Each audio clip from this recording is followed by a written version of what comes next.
banyak ditemukan di sini sejak tahun 50-an.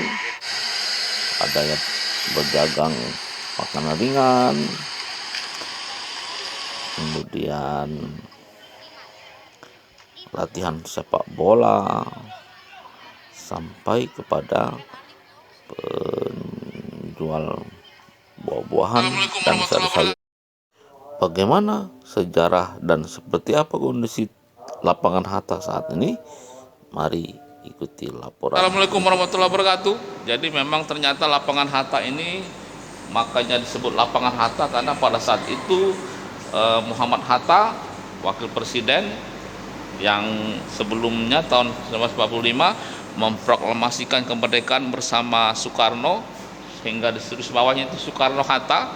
Jadi kalau saat itu Soekarno memiliki Gelora Bung Karno, maka kemudian lapangan sepak bola di Palembang itu melekat nama Muhammad Hatta, karena pada tahun 1946 ketika dia berkunjung ke Palembang, dia berpidato dan dihadiri oleh mungkin ribuan warga Palembang, dari anak-anak sampai dewasa sampai orang tua, sehingga sejak itulah lapangan itu, yang mungkin saat itu belum ada lapangan sepak bola, disebut sebagai lapangan Hatta. Nah, kini tahun 2021 kondisi lapangan Hatta memang ternyata cukup bermanfaat bagi masyarakat sekitar. Kalau Anda jalan-jalan di Taman Siswa, jalan di depan lapangan Hatta itu, maka kalau pagi hari itu tersedia banyak berbagai jenis makanan.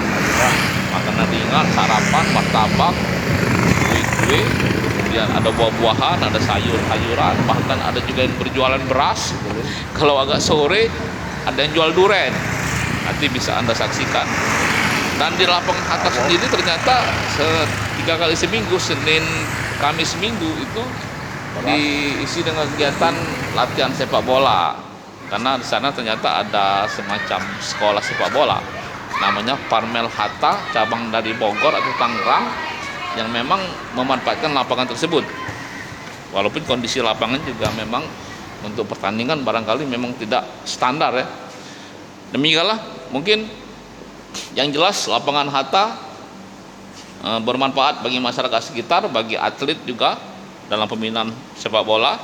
Walaupun tim Kebanggaan Sumatera Selatan Sriwijaya FC saat ini sudah berada di Liga 2 terpuruk, sementara PS Palembang di Liga 3. Tapi paling tidak dengan keberadaan lapangan Hatta ini nanti mungkin akan lahir para pemain sepak bola, dan pedagang usaha kecil menengah juga banyak tawa hidup di sekitar lapangan Hatta, termasuk juga tukang parkir.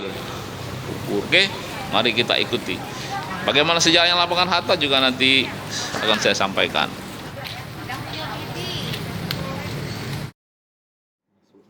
Asal-usul nama lapangan Hatta berdasarkan tulisan Dodi Iskandar yang dimuat di Palembang Express, dapat diketahui bahwa memang penyematan nama Hatta di lapangan itu memang berhubungan dengan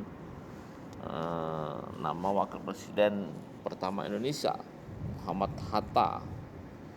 Dalam tulisannya itu disebutkan bahwa dalam kunjungan kerja ke Sumatera, Bung Hatta beserta rombongan sengaja menumpang kereta api dari Tanjung Karang ke Palembang agar dapat memantau langsung perkembangan masyarakat di zaman merdeka. Dalam perjalanan ini, Bung Hatta dapat melakukan beberapa wide stop di stasiun-stasiun saat kereta api menaik turunkan penumpang sebagaimana lazimnya perjalanan reguler. Kereta api yang membawa rombongan Bung Hatta tiba di stasiun kereta api sore hari menjelang senja. Penduduk yang sudah menunggu kedatangan wakil presiden menyambutnya dengan sukacita. Sepanjang perjalanan dari Kertapati, rombongan tidak henti diulu-ulukan. Karena hari hampir malam, Bung Hatta langsung dibawa ke rumah Muhammad Isa di Jalan Indrapura untuk bermalam. Pada waktu itu, Muhammad Isa menjabat sebagai residen merangkap jabatan Gubernur Muda Sumatera Selatan. Malam harinya, Bung Hatta menerima kunjungan pemuka-pemuka masyarakat dan tokoh-tokoh Palembang dari kalangan sipil dan militer. Tamu yang datang tiada henti mengalir hingga larut malam. Menurut pengakuan Laila H. Rahmantio, anak kedua Muhammad Isa, waktu itu rumahnya sangat ramai didatangi tamu. Di antara mereka terdapat tokoh pemuda M. Uteh Reza, Yahya, dan Soheh. Namun Laila tidak mendengar apa saja percakapan mereka. Menurut Laila R. Rahmantio, yang benaknya merekam secara rinci kedatangan Bung Hatta di rumahnya, wakil presiden ditempatkan di kamarnya, sementara ia sendiri pindah tidur bersama ibunya. Laila masih ingat benar kebiasaan Bung Hatta untuk minum sari kunyit sebelum tidur. Pagi harinya saat pembantu rumah tangga akan beres-beres membersihkan sprei, ternyata spreinya berwarna kuning, tenang Laila. Bung Hatta memang punya kebiasaan minum kunyit untuk menjaga stamina. Sprei yang terkena kunyit itu pun segera diganti oleh pembantu rumah tangga. Usai sarapan pagi, Bung Hatta mengadakan rapat umum di sebuah lapangan luas yang terletak di dekat Jalan Indrapura, tidak jauh dari kediaman Muhammad Isa. Di kemudian hari, lapangan tempat berkumpul itu diberi nama Lapangan Hatta. Di lapangan sepak bola yang terletak di tengah pemakaman itu, saat ini di Jalan Taman Siswa, warga Palembang sudah berjejal sejak pagi hari. Mereka hadir ingin mendengarkan pidato Bung Hatta. Bukan hanya orang dewasa yang datang ke tempat itu, hadir juga anak-anak dan kaum wanita. Semua antusias dan benar-benar merasa gembira melihat sosok Bung Hatta dari dekat.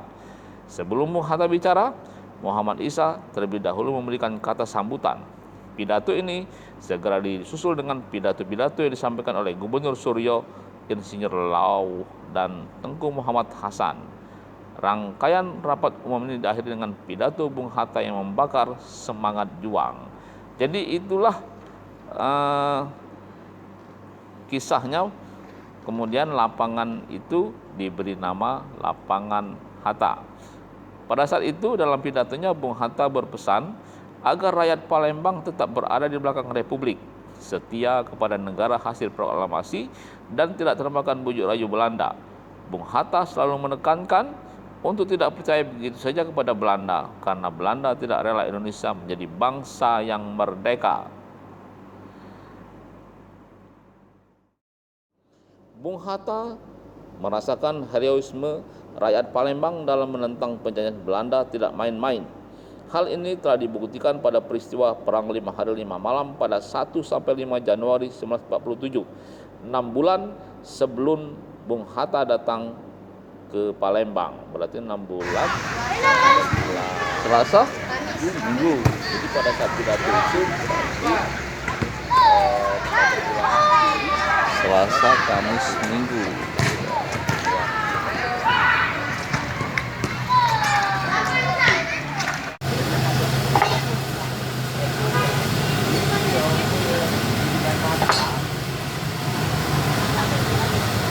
Ya.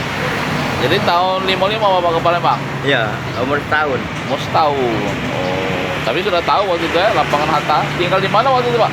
Terpaing. Oh, situ lah. Ya masih kecil lah, tahun umur setahun kan. Ya. 10 tahun baru tahu kan. Pas setelah tahun ini Lapangan Hatta umur berapa lah waktu itu Pak? Sekitar 70-an. 70, 55, Umur 15. 15 tahun. Iya, 15 tahun. Aku dapat uang sini tuh. Oh, rumah. Oh, mau Palembang. Iya. Berapa Kak Cincong sekarang? 10. Sekarang tinggal di mana? Di sini dalam. Oh, dalam ini lorong ini. Lorong apa namanya? Ya, Lorong apa namanya? Merapi. Oh, lorong Merapi. Jadi Pak Ono ini lorong Merapi tinggal Pak. Iya. Jadi mungkin waktu itu peresmiannya Pak Hatta kali ya. Lapangan Hatta ya terkenal kan. Iya. Duren itu bukan hanya di apa namanya itu Pasar Kuto Pak. Di sini juga banyak duren. Pasar Kuto itu kan nanti setelah pilih Oh, sini. pilihan. Iya, iya. Nah, pedagang ini apa? Masa apa, Pak? Masih 50-60, Pak ya? Yang 50. Kalau yang kecil ini berapa? Ini 50 semua. Ini kedua rasa sah. Duren. Enak Pak, duren pilihan. Iya. Foto sama Pak lah. Jadi di Lapangan Hatta ini juga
mendapatkan nuansa, situasi, kondisi yang memang memberikan nilai-nilai baru, nilai-nilai ekonomi yang jauh lebih positif, yang bisa memberikan tambahan bagi peningkatan pendapatan asli daerah. Apapun itu bergantung pada kebijakan pihak-pihak terkait.